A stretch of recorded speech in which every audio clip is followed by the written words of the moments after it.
এর আগে দেখিয়েছিলাম কাঞ্চনে আপত্তি কল্যাণ বন্দ্যোপাধ্যায়ের, কিন্তু বন্ধু কাঞ্চনকে নিয়ে আজকে দেব প্রচারে নামলেন একেবারে ঘাটালে।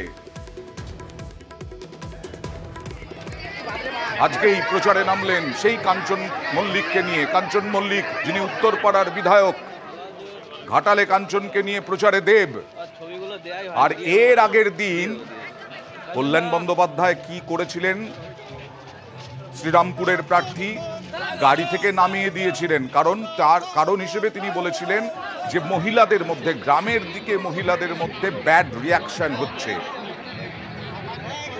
আমরা টু উইন্ডোতে আপনারা দেখছেন, একদিকে কাঞ্চনে আপত্তি কল্যাণের, সেদিন দেখিয়েছিলাম আমরা। কাঞ্চন গাড়িতে উঠে পড়েছিলেন, তারপর থেকে গাড়ি থেকে নামিয়ে দিয়েছিলেন। কল্যাণ বন্দ্যোপাধ্যায় বলেছিলেন যে আমি এর আগেও তোমাকে বলেছি না আসতে, কারণ গ্রামের দিকে কাঞ্চনকে নিয়ে নাকি ব্যাড রিয়াকশন হচ্ছে, কল্যাণ বন্দ্যোপাধ্যায় বলেছিলেন।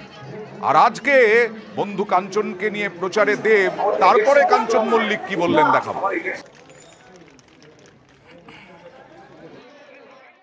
মানুষ সবসময় আমার সঙ্গে ছিল, আছে, থাকবে। ভালো